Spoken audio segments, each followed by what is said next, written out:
Rahim.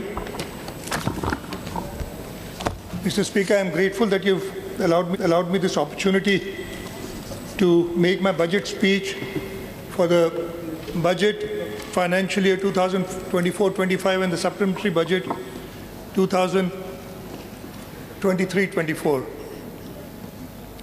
Sir, let me begin by thanking Almighty Allah for this immense honor and opportunity. I am truly humbled to present the budget in the Provincial Assembly of Sindh for the 12th time. Today, I am laying a record balanced budget of Rs 3,056 billion for the fiscal year 2024-25 in front of the representatives of the people of Sindh.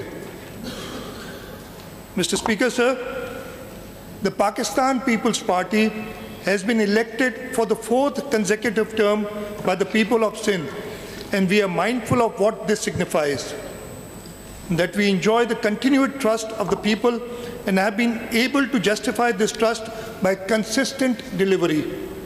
It is indeed humbling.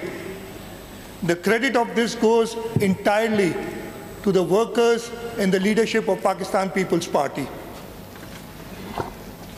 People's recognition of Pakistan People's Party's work from 2008 to 2023 through their resounding mandate in the general elections of 2024 has reinvigorated the PPP's mission to serve the people of this province selflessly. The Pakistan People's Party secured more votes than ever before in Sindh and commands an absolute majority in the Provincial Assembly of Sindh. From Prime Minister Shahid Zulfikar Ali Bhutto, who first envisioned the transfer of power to the people, to his valiant daughter, Shahid Mohtarma Benazir Bhutto, who spent her life struggling to fulfill her father's mission. We have been guided by forces true only to the people and the land, and they in turn have been guided and inspired by the teachings of Baba-e-Qaum Quaid-e-Azam Muhammad Ali Jinnah. Today, sir, President Asif Ali Zardari and Chairman Bilawal Bhutto Zardari carry the torch of these beliefs and the promise of a better tomorrow. And it's towards this better tomorrow for the people of this land for which we continue to strive. This is why the people have elected us with an overwhelming majority for which we will remain indebted. Mr. Speaker, I am so grateful and humbled that my leadership chose to once again entrust me with the task of leading the province and realizing their vision. I will try my utmost to live up to the faith reposed in me. I am also indebted to the members of the Provincial Assembly of Sindh who have, for the 3rd consecutive time, elected me to lead them. I pray that Almighty Allah gives me the strength and the wisdom to come up to the expectation of my leadership, my colleagues in this august house, and most importantly, the people of Sindh. I also thank Prime Minister Mian Mohammad Shahbaz Sharif, with whom we have enjoyed a conducive working relationship and whose vision of service delivery aligns with us. I am confident that the Prime Minister will continue to support us as we serve the people. Mr. Speaker, we are all completely aware that the last 5 years have been very challenging, both politically as well as on the economic front for the region in general and Sindh in particular. In early 2020, we were exposed to COVID-19 pandemic. Karachi was faced with the highest ever rainfall in the summer of 2020. The districts of Shahid Benazirabad, Sangad, Mirpur Khas, Badin, Umarkot and Tharparkar were flooded in the same year due to torrential rains. And so we are all aware that in 2022, floods of unprecedented magnitude severely affected almost 2/3 of our province, resulting in a grave human tragedy. On top of these challenges, we had a borderline hostile government for almost 4 years of our previous tenure. Despite these challenges, we were able to perform. This was due to the resilience of the people of Sindh and the resolve of the provincial government and the leadership of the Pakistan People's Party. So before I talk about budget for the next year, I would like to talk about two specific things. First of all, highlight some of the major achievements during our last tenure, and especially talk about the floods of 2022 and how the government of Sindh, the leadership of Pakistan People's Party, and the people of Sindh faced this great human tragedy. Mr. Speaker, I'll start with the health sector. Sindh government takes pride in having the best tertiary healthcare system in the country. Our public sector hospitals are catering to patients from all over the country without any discrimination. Sindh government started free ambulance service in 2017 under a public-private partnership named as Sindh People's Ambulance Service, which carried out its operation in Karachi, Thatta and Sijawal with a fleet of 85 ambulances till 2021. It was later transformed into Sindh Integrated Emergency and Health Services under the umbrella of the Health Department. Presently, a total fleet of 315 state-of-the-art ambulances is available with Sindh Integrated and Emergency Health Services. In remote areas of 11 districts, mobile health services were provided free of cost via 26 mobile hospitals, through which more than 2.5 million patients have been served in the last 5 years. The Jinnah Postgraduate Medical Center, the National Institute of Child Health, and the National Institute of Cardiovascular Disease combined have more than 4,000 beds today. In last year alone, 3.5 million patients benefited from the free of cost service. Total budget of these 3 hospitals has been enhanced to rupees 25.75 billion from rupees 1.9 billion in 2013 when these hospitals were transferred to the provincial government. Operational robotic surgical systems along with 9 CT scanners, 9 MRI scanners, 9 angiography units are functional. During financial year 2022-23, rupees 1.7 billion were provided for purchase of essential equipment for surgical complex of Jinnah Postgraduate Medical Center and for procurement of additional cyber knife with the latest model. Currently, JPMC possesses 2 cyber knives and 1 robotic-based surgical system. A state-of-the-art JPMC surgical complex was completed in 2020, which was inaugurated by Chairman Bilawal Bhutto Zardari. The Sindh Institute of Cardiovascular Disease. We've got 9 satellite centers of SICVD that have been established across Sindh with a patient load of 5 million to date. These are 5 million lives that have been catered for and many of them saved. Moreover, 29 chest pain units have been established across Sindh. Stroke intervention program along with installation of latest CT scan machines has been started at Tando Muhammad Khan and Sakkar. The Sindh Institute of Urology and Transplantation, SIUT, has a 1,200-bed comprehensive healthcare system, and 72 departments have become Pakistan's largest dialysis center, with 1,500 dialysis are carried out daily, and more than 14.5 million patients were served during the last 5 years. Rupees 47.7 billion have been provided by Sindh government to SIUT in the last 5 years. Today, SIUT houses Pakistan's largest transplant center, dedicated oncology hospital, pioneering work in robotic surgery since 2017, state-of-the-art pediatric cardiology. SIUT's further expansion includes medical center at Sakkar, dialysis center at Ladkana and Shikarpur, and new children's hospital in Karachi. Sir, the medical center at Sakkar and the dialysis center at Ladkana were both inaugurated by Chairman Bilawal Bhutto Zardari. Peer Abdul Qadir Shah Jilani Institute of Medical Sciences, Gampat, is the only healthcare institute of Pakistan providing 5 human organ transplant facilities under one roof. These are liver, kidney, bone marrow, lung, and corneal transplants. A state-of-the-art nuclear medicine department has been established at Gambat. In addition, a state-of-the-art cardiothoracic department along with robotic-based advanced cath lab has been established. Neuro-OT complex has been established. Department of orthoscopy, hip joint and shoulder joint replacement has been established. Liver transplant tower is completed.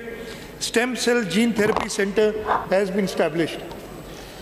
Sindh Institute of Physical Medicine and Rehabilitation, SIPMNR, offers rehabilitation services to the people of Sindh since 2007.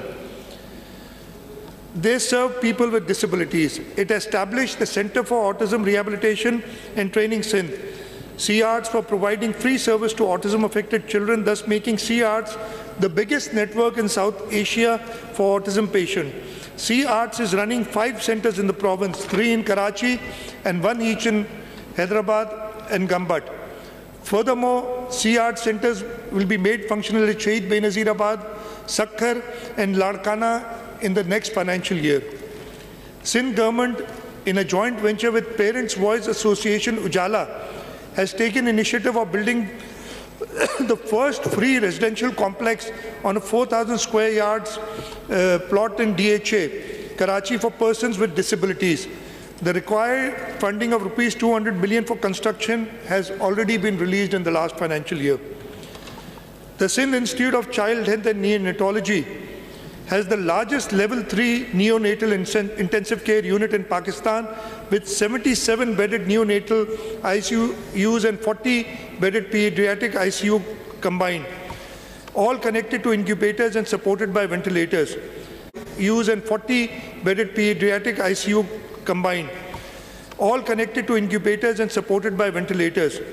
SICHN has served over 230,000 patients since 2022. The SICHN started from Karachi and now expanded to Sakhar and Shahid Benazirabad.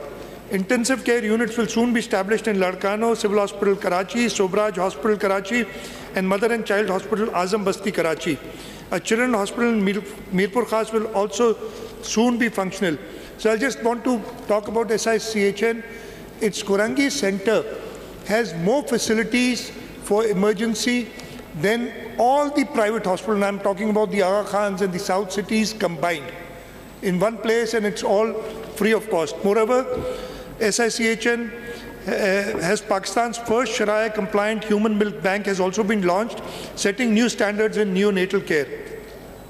Another success story of the government of Sindh is the Child Life Foundation. Sindh government has partnered with Child Life Foundation, resulting in every child in Sindh being within 30 minutes reach of emergency care 24/7 free of charge. Modern emergency rooms in 9 teaching hospitals in Karachi, Hyderabad, Shahid Benazirabad, Ladkano and Sakhar have been established in collaboration with Child Life Foundation.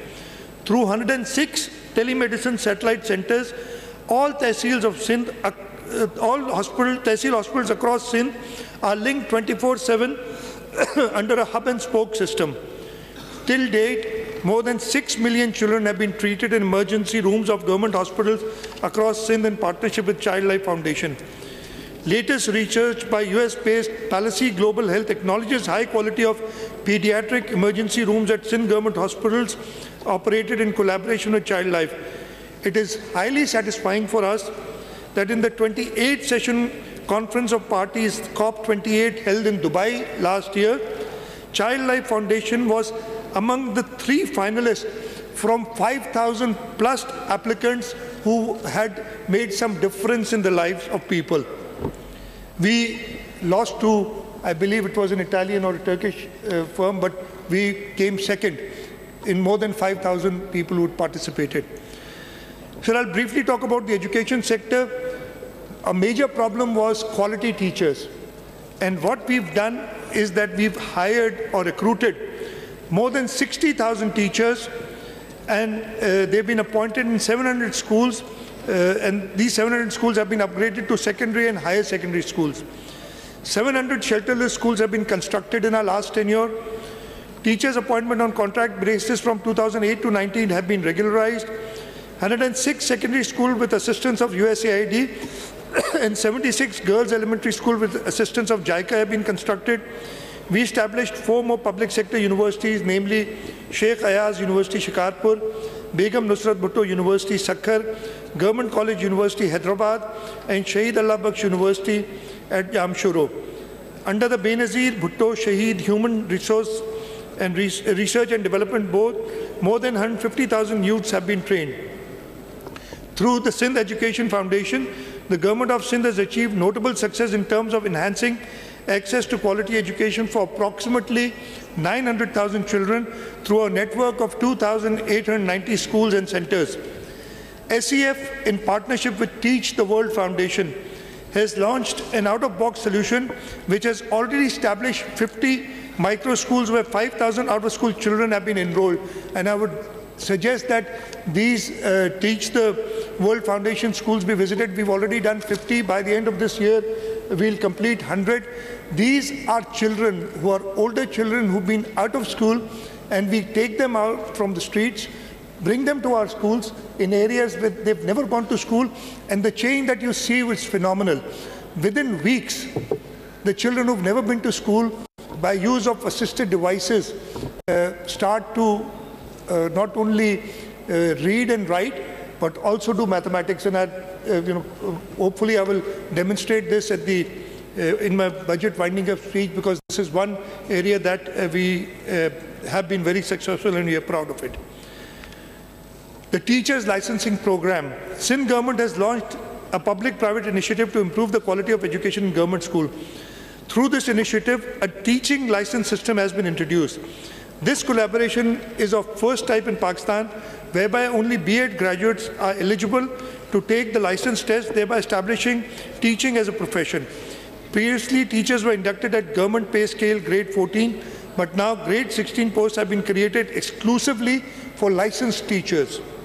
As the Honorable Education Minister has it, we have a license for everything, but we don't have a license for teachers. And that is why this is something that only the province of Sindh has done, and inshallah ta'ala we shall see reap the fruits of this in the near future. The Works and Services Department, a Sindh Road Network Master Plan has been developed, and in the last 5 years, 5,636 kilometers of road have been constructed. In the Irrigation Department, in the last 5 years, 174 schemes costing rupees 79 billion were completed for lining of 3,675 miles of irrigation canals. 5,880 cusics of water was saved due to complete lining of these canals at the rate of 1.6 cusics per mile in the last 5 years. In the energy sector, we now have a total of 3,240 megawatts added to the national grid produced from indigenous Thar coal, which is at the moment the cheapest electricity being produced in Pakistan. All our Thar coal projects are at the very top of merit order and evacuating power for the entire country. We've constructed 12 wind power projects, 3 solar power projects, and solar hybrid green hydrogen project and wind solar hybrid project has been added to the national grid. In addition, one area that I would like to mention is our people's bus service. We, as you remember, Mr. Speaker, you had started this initiative, and then your successor, the Transport Minister, took this as a challenge. And today we have a bus system, and the problem is that the demand is so high that we are not able to keep up with the demand. But inshallah ta'ala, we've kept money in this budget for new buses, and we will provide buses for these comfortable buses for people to travel comfortable and cheap.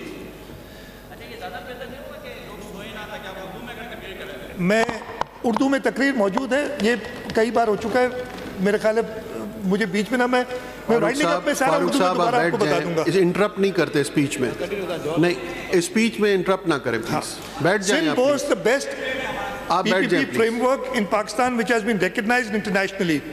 I would like to highlight some of the major achievements of Sindh government which are made possible via public-private partnership. Sindh has a diversified PPP project portfolio which covers education, health, roads, bridges, water, energy, transport, information technology, industrial and economic zones, and forestation. It has grown from a mere 5 billion in 2010 to more than 700 billion rupees in 2024. Currently, projects worth rupees 142 billion are under construction, while projects worth more than rupees 267 billion are under investor solicitation stage and expected to be outsourced, awarded to private partners by June 2025.